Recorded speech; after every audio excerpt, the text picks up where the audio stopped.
Salut, salut tout le monde! Bienvenue dans On jase de chasse, de pêche, de plein air avec moi-même, Steph Bonnette, Nosler et Yann! J'espère que vous allez bien.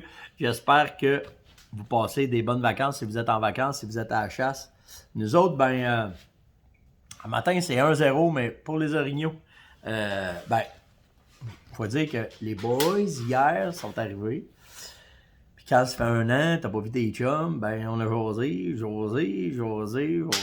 On s'est levé à 4h30, puis on s'est couché, il était quasiment 1h. Fait qu'on n'a pas dormi ben. Fait que les portes que vous voyez fermées, là, ça dort. Ça dort, les boys. Puis moi, je vais faire attention pour pas les réveiller, bien entendu. Vous savez comment je suis. Je vais me retenir pour pas parler trop fort, pour pas les réveiller, tu sais, parce que c'est ça. Non, mais sérieusement, un matin, c'était le branle-bas de combat, puis on avait établi une stratégie. Ça a presque marché. Faut dire ça, c'est que ça a presque marché. Ce qu'on s'était dit, c'est que le but, nous autres, ici, le territoire où est-ce qu'on est, c'est que c'est un territoire où est-ce que les orignaux restent pas. Il n'y a rien pour eux autres sites, mais on est entouré de places où est-ce qu'il y a beaucoup d'orignaux. Donc, on profite des allers et retours des orignaux quand ils passent sur notre territoire. Puis, c'est pour ça qu'on a fait tant de salines, tant de blocs de sel pour pouvoir les breaker, pour qu'ils soient conscients qu'ils ne sont pas obligés de passer comme une balle, mais ils peuvent arrêter, une fois de temps en temps, au McDonald's, venir manger. Fait que c'est un peu cette façon-là qu'on chasse ici. Puis, on a un endroit où est-ce que c'est toutes les montagnes, c'est un fond de coulée, où est-ce que là, normalement, on a beaucoup d'action. Fait que, à matin, c'était ça, le but, c'était que moi et Yann, on descend en bas, on aille caler jusqu'à 9h, puis que les gars, eux autres, se placent en entour de ce bol-là, parce qu'il y a une grosse montagne, les orignaux descendent, puis ils viennent voir en bas quand on cale. Fait que les gars, eux autres, étaient placés pour pouvoir les intercepter sur des trails majeurs pour voir comment est-ce qu'on ferait ça. Pourquoi qu'on fait ça? C'est qu'à 99% du temps, quand on chasse ici, même si les orignaux viennent sur le cale ou qu'ils viennent proches ou n'importe quoi, on les voit pas. Le bois, il est de même. C'est ce qui est arrivé à matin. À matin, quand que moi et Yann, on a décollé, première affaire, quand on est arrivé dans le spot, il y a un aménagement qui est fait là. On a vérifié les caméras de surveillance. Il y avait une femelle pingveau qui était là la veille. Fait que, on avait des gens, on voyait très bien, il y avait des traces fraîches, tout le kit. Elle n'avait pas de boc avec elle. Fait que moi, ce que j'ai fait, c'est que j'ai profité de cette présence-là pour me présenter en étant juste une femelle. Même si on a le droit à femelle, nous autres, on ramasse un boc en premier. Fait que là, le but, c'est de récolter un boc parce qu'on en a quelques-uns sur le territoire qui passent. Fait qu'on va essayer de les intercepter. Donc, je me suis présenté en femelle toute la matinée pour essayer de les intéresser. Et là, quand à un moment donné, on est arrivé à une place, pas de réponse, pas rien, mais on a entendu un vrai bon crack, là, une branche qui avait été crassée par un orignal, on présume. Fait que moi, ce qu'on a décidé de faire, c'est là, quand je fais ça, je mets de l'orignal dans ma palette, je mets de l'orignac dans ma palette, frotte dans les branches tout en collant, puis chaque station où est-ce qu'on l'arrête, on met de l'urine de femelle à chaleur avec des phéromones dedans. Puis là, quand ce craquement-là est arrivé, j'avais spoté une place que peut-être qu'on pouvait passer, puis aller peut-être sur le flanc de la montagne pour aller voir. On a rentré dans le bois, puis savez-vous ce que ça a fait quand on est rentré dans le bois?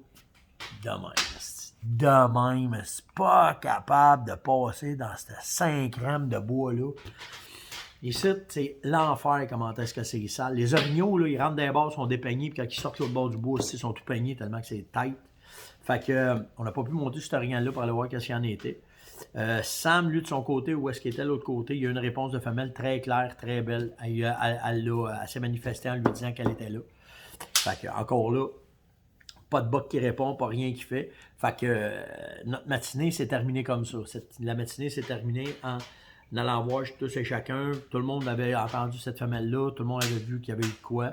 Mais aucun signe de mâle. Fait que on a tous redescendu au campement puis on est allé dîner. Comme je vous disais, à matin, ce qui était primordial, c'est pendant que je me présentais avec la palette, j'avais de l'urine de mâle, puis c'était de l'orignac, puis après ça, avec les stations, on mettait de l'urine de femelle avec les phéromones. Pour ce soir, quand on a eu terminé la chasse, ce qu'on fait, c'est qu'on part, puis après ça, on va scouter dans les chemins, parce qu'on a juste ça, nous autres, comme visibilité. Là. On est allé scouter dans un chemin, puis whoop, dans le chemin, entre deux personnes qui étaient placées, il y en a rien qui a passé. Fait que là, ben, on va resserrer le secteur à soir. Parce que où est-ce qu'il est allé normalement, c'est une montagne, puis il ne peut pas traverser l'autre bord parce que c'est un gros cap. Fait que l'orignal se tient dans ce coin-là. Fait qu'à soir, Yann va monter sur cette montagne-là en se présentant comme un boc. Samuel s'en va sur une autre montagne pour être certain que lui aussi vont faire un scénario conjoint ensemble. Puis nous autres, on va rebarrer encore cette ligne-là de sentiers naturels qui descendent puis qui passent pour passer à notre territoire.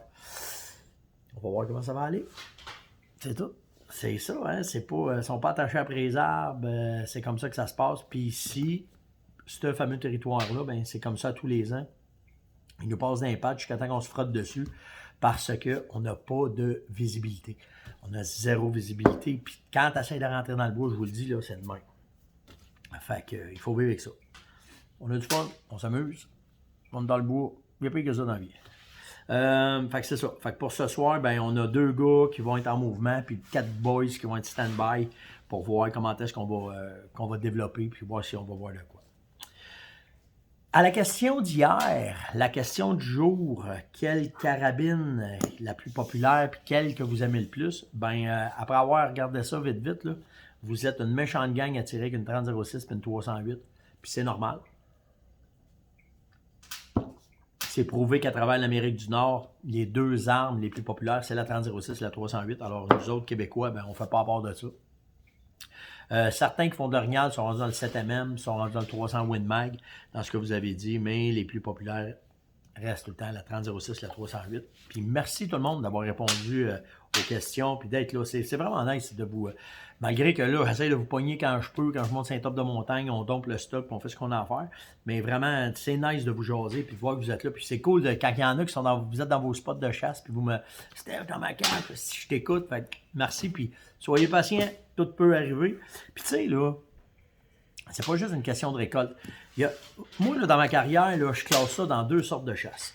OK, quand je chassais côté professionnel, qu'il fallait performer, ça prenait des images, puis il fallait faire, bien, toute l'année, on bouquait les meilleurs spots de la saison, les meilleurs spots qu'on a au Québec. Que ce soit le parc des Laurentides, à la Gaspésie. On courait ces places-là parce que nos chances étaient vraiment élevées d'avoir des images puis de récolter. Depuis la COVID, moi, j'ai lâché ça. On chasse en chum, on est le average guy hunting pour voir comment est-ce que ça va aller, puis moi et Yann, cette année, on essaye de filmer, mais on a 2 chances sur 6 que ça va être fait parce que les autres boys chassent pareil. Tandis que quand on faisait ça, quand je faisais, mettons, les tournées ou quand on faisait les films pour la télévision, ben c'était pas compliqué. Il y en avait un qui tirait, c'était moi. Les autres étaient là pour prospecter, trouver les traces, trouver ce que c'est, pour que j'aille le plus de chances de me frotter ces orignaux, de me frotter. Le chevreuil, j'ai jamais eu la même aux autres personnes, mais ces orignaux, il faut couvrir du territoire. Fait que c'est pour ça que tu viens à un moment donné être capable de sortir des images, comment est-ce que c'est. Nous autres, ce qu'on veut cette année, c'est des photos. Fait qu'on ne se casse pas le basic avec ça. Puis, ce qu'on est après vous préparer, bien, on est après vous montrer comment est-ce qu'on aménage. Parce qu'il faut quand même être conscient que c'est notre 4e année ici. Mais en 3 ans de chasse, on ne parlera pas de cette année, mais en 3 ans de chasse, on a quand même 7 orignaux de sortie ici. C'est quand même pas rien. Fait que la technique, elle est bonne, la technique, elle est efficace. Il reste juste en mère nature à collaborer. Puis là, pendant que je vous parle, depuis 2 semaines, c'est la première fois qu'on voit le soleil. Fait qu'à soir, ça va bouger d'après moi. Fait que c'est vraiment nice, c'est vraiment cool. Fait que, sur ce. Fait que, ouais, OK, pour la 30-06 à 308, c'est vraiment nice. J'ai une question que j'ai ramassée, je trouvais ça vraiment cool. Samy me demande, Steph, moi quand je marche, quand je bouge, j'ai chaud. Puis, comment tu fais pour empêcher l'odeur quand tu as chaud, quand tu sues, quand que... Comment tu fais ça? Ce qu'il faut que tu comprennes, là, c'est que les enzymes de ton corps, quand tu sues, ils n'ont pas commencé à fermenter. On va te dire ça de même. OK? Fait que s'ils n'ont pas commencé à fermenter, tu n'as pas de casser la tête, la sueur sans rien. C'est quand qu'elle rentre dans les vêtements, c'est quand qu'elle reste sur ta peau, que là, les enzymes, si tu n'es pas propre, que les enzymes se développent, c'est là que ça va sentir. Fait que c'est important. C'est pour ça qu'on dit qu'il faut que vous laviez souvent, il faut que tu te laves le plus souvent possible à la chasse pour pouvoir empêcher ces enzymes-là de se développer puis de faire de quoi pour qu'ils puissent te sentir. Alors, tu n'as pas à t'inquiéter. Puis si en plus, tu utilises des vêtements qui sont anti-bactéries, tout ça un dans l'autre, ça va faire que ton stock, inquiète-toi pas, tu ne vas pas sentir, mais si tu fais comme mon oncle Roger, puis que tu te laves pas pendant 12 jours de temps à chasse, tu as des chances que ça sente quelque chose à un moment donné. Tu sais, les styles des bas de laine qui tiennent debout, puis le matin ils sautent directement dedans parce qu'ils ne sont pas tombés. J'ai déjà vu ça. Fait que, mais tu n'as pas à t'inquiéter. Si tu as chaud, c'est normal. Ce qui est important, c'est que tu as les vêtements qui vont empêcher les bactéries de proliférer. Puis toi, de ton côté, lave-toi, ça va régler ton problème. Je me suis fait... Hey, c'est fou, je pensais pas qu'il y avait autant d'intérêt que ça pour les vêtements. Vous êtes une méchante gang à me dire qu'est-ce que tu portes, ou qu'est-ce que tu fais, puis comment t'es rendu, puis tes bas, puis tes bottes, puis. Fait que... Puis il y en a qui veulent savoir, là, tu portes quoi, là? Bon, aujourd'hui, j'ai Jean-Pierre qui m'a demandé ça, j'ai Yves qui m'a demandé ça, j'ai Michael qui m'a demandé ça. On dirait, les boys, vous n'êtes pas certains. Puis je vais être franc avec vous autres, j'essaye moi aussi cette année parce que je n'ai pas encore trouvé mon soupe, là, tout dépendant quand il fait. À matin, nous autres, il faisait 3 degrés, hyper humide. J'avais mes Amberland entendu avec des bas de mérino. J'avais mon Hypnose, pas le Rafale, le plus mince. Puis j'avais un pantalon Equinox. Après ça, en haut, j'avais un Hypnose. Celui-là, j'avais mon Rafale. J'avais un Hoodies Sitka par-dessus ça. Puis j'avais mis mon Stratus directement par-dessus ça. J'avais mon sac à dos, puis j'avais aussi mon dossard. Puis ça a été juste correct. Les pantalons, j'aurais probablement dû pas mettre mon Hypnose mince, mais mettre mon Hypnose Rafale. Puis ça aurait été parfait à matin parce que je chantais à refresh une fois de temps en temps.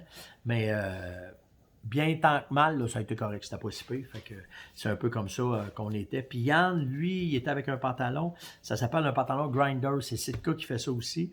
Pantalon super confortable, super élastique. Mais hostie, ça fait du bruit comme ça n'a pas de bon sens. Fait que il marchait avec moi, on dirait que j'avais une garette de feuilles qui me suivait ici dans le bois. Fait que quand on est arrivé au camp, j'ai dit, tu me débarques ces pantalons-là. Fait que il va changer de pantalon. Fait qu'on vous tiendra au courant qu'est-ce qu'on va essayer. J'ai d'autres sortes aussi que j'ai essayé. J'ai amené mon Sandlog, j'ai amené mon Connect, j'ai amené un paquet. Mais là, moi, ce que j'aime, c'est l'élasticité. Puis Sitka me donne ce confort-là dans l'élasticité des vêtements, dans le confort des vêtements. Fait que là, je suis pas mal plus avec ça cette année. C'était à peu près ça. C'était à peu près le jase de ce matin. Je fais attention à ma voix. Je ne veux pas écœurer mes boys aussi, quand même. Mais, tiens, la question du jour, je vais vous la faire de même. C'est quoi vous portez, vous autres, là, présentement, à la chasse, là? Tu sais, je sais qu'il y a des nouveaux vêtements sortis. Connect a sorti des vêtements pour la chasse à l'orignal. Sport Chief a sorti des vêtements pour la chasse à l'orignal. Pardon? Sitka aussi en a sorti des nouveaux. Donc, qu'est-ce que vous portez présentement à la chasse? Ça peut être, peu importe, là, je vous ai nommé des noms populaires, mais s'il y a des noms qu'on ne connaît pas, ben venez me les dire. Venez me dire que c'était quoi votre setup parfait un matin pour la chasse, puis ça va profiter à toute la communauté on jase. Fait que ça va être vraiment nice de voir qu'est-ce que vous portez. Puis dites-moi sous couche, là. J'avais une paire de combines Fruit of the Loon. J'étais de même. Venez nous dire comment est-ce que vous étiez. Puis surtout, ce qui est important, c'est étiez-vous confortable. C'est ça l'affaire. Puis ce qu'il faut comprendre, c'est que pas tout le monde est pareil. Hein? Il y en a qui ont le degré de confort différent que l'autre degré de confort de l'autre. Fait que likez, partagez, invitez et surtout commentez. Puis nous autres, ben, on se voit demain. Je vais vous faire un autre wrap-up de notre chasse de le soir puis de ma chasse de demain matin, puis je vais pouvoir vous dire comment est-ce que ça a été, puis le plaisir qu'on a eu à être dans le bois. Attention à vous autres, on se voit demain. Ciao!